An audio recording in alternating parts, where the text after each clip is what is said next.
exhibition is about land and water, and our curator asked us to look very closely at issues relating to land and water for our work. We were asked to make work that we could make within a 12-day period using a very finite set of natural materials that exists at the park. Bamboo, recycled bamboo, small bamboo, earth, stones, branches, perhaps rice straw. So we were also asked to make something that at the end of the show could disappear completely. We were asked to make something that could survive typhoons and a hot, dry summer, and a sculpture in which the public could interact with us, especially on the opening weekend. So I constantly was keeping that in mind. What can I make that I would like to make that would answer these questions and also satisfy me as an artist? Well, I want to know as much as I can about that part of the world. I discovered a site that has some very beautiful old images of Taiwan. There was, for example, an image of an indigenous structure set high on poles with a grassy roof using the bamboos, all made by hand. There were some beautiful images of huge stacks of sugarcane being loaded on flatbed train cars and just bristling with energy. There were images of fishing nets, the 4 poles bent down holding the nets and the boat in the water.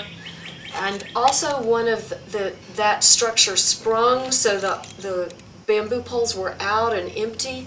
And to me that was very poignant, and it seemed very much like how we might sort of have, it might be a metaphor for how things are today, that the nets are sprung, or they're not even being attached and properly used because the fish are being depleted. My sculpture is called Space for Contemplating Carrying Capacity, and the subtitle is The Taiwan Tangle. The sculpture will be about 7.5 meters long, and it'll be about 2 3/4 meters wide, which is the proportion of the island of Taiwan.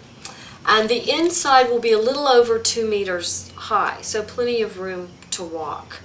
It'll be made of bamboo posts, which support a roof and a bamboo grid work.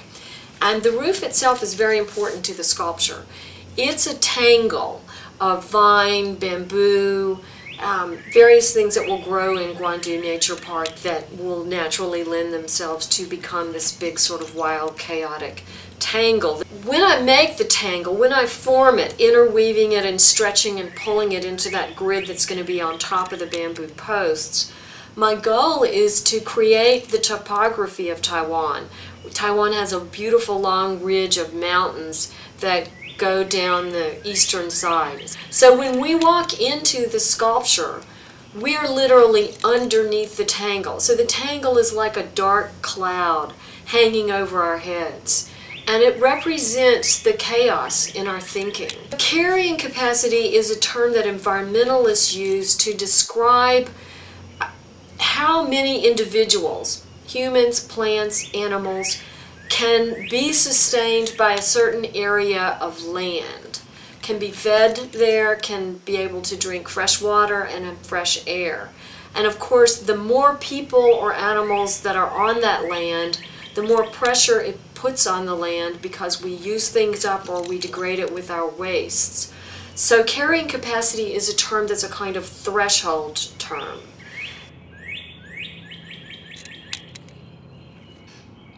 The sculpture creates a space for individuals to meditate on the earth. You can do standing meditation or you can do walking meditation in the sculpture.